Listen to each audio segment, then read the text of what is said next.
假如有一天你离开了这个世界，前3个小时，你的亲人会哭天抢地，痛不欲生，恨你的人翩翩起舞，爱你的人眼泪如霜。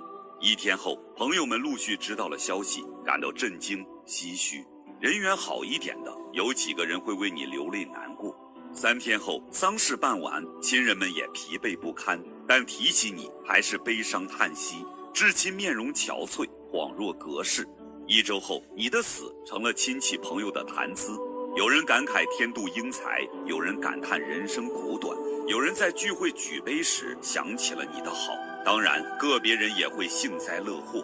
1个月后，朋友们渐渐把你遗忘，回归到各自的生活，会偶尔谈起你，在他们遇到困难的时候。半年后，除了你的亲人，你已不再被人提起，你的亲人也恢复了正常生活，除了感到怅然所失，一切如常。1年后，你已彻底消失在话题里，大部分人把你的电话、好友等联系方式都删除了。你的亲人会在忌日里为你扫墓、烧纸、说话，1年1次或者1年2次。3年后，你是每年亲人在特定日子里的仪式感。几十年后，你的坟墓风吹雨打，唯有一片荒芜。恨你的人把你遗忘，爱你至深的人可能也已经离去。对于这个世界来说，你彻底的变成了虚无。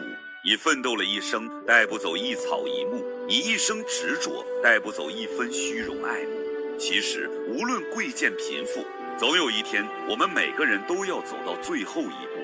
如果有来世，豁然回首，我们这一生形同虚设。所以，别以他人的眼光为尺度，爱恨情仇其实都是自身活着的礼物。每一天幸福就好，珍惜内心最想要的，去做自己最想做的。3000繁华，弹指刹那，100年之后，不过一捧黄土。此生不长，别太较真，没有人能为你停留一辈子，也没有人会永远把你放在心上。